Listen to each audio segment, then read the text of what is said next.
रामायण एक ऐसा ग्रंथ है जो बड़ी खूबसूरती से हमें जीवन की सच्चाइयों से अवगत करवाता है।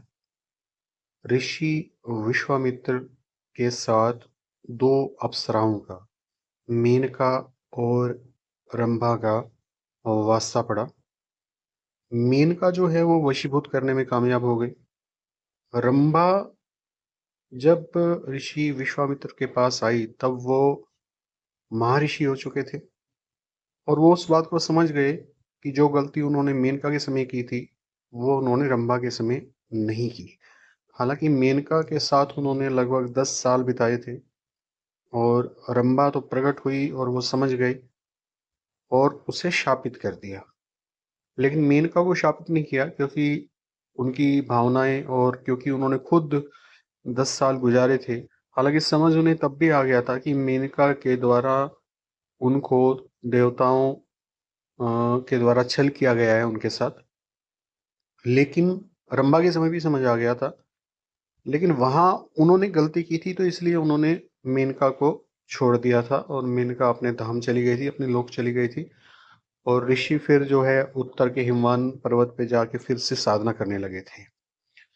यहाँ पे जो ऋषि विश्वामित्र की कहानी है मेनका और रंभा के साथ, वो हर साधक को एक माइंडसेट देती है कि जो इंद्रियां हैं वो हम पर कभी भी आक्रमण कर सकती हैं और वो हमेशा एक्टिव रहती है। इंद्रियों का जो आक्रमण है वो हमेशा एक्टिव रहता है। ऋषि होने के बाद विश्वामित्र शिकार हुए थे मेनका का। ऋषि होने के बाद ऋषि की भी उपाधि होती है। ऋषि भी ऐसे, मैं अपने नाम के सामने ऋषि लगा लूं तो ऋषि नहीं हो जाऊंगा। तो प्राचीन समय में उसके भी पैरामीटर्स होते थे कि वो ध्यान की अंतरंग अवस्था में गए और तब वो ऋषि हुए।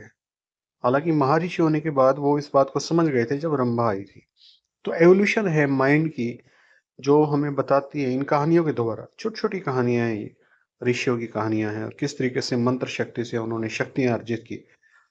इस पे हमें सोचना चाहिए, इस पे हमें कंसंट्रेट करना चाहिए कि ये कहानियां हमें क्या कहना चाहती है।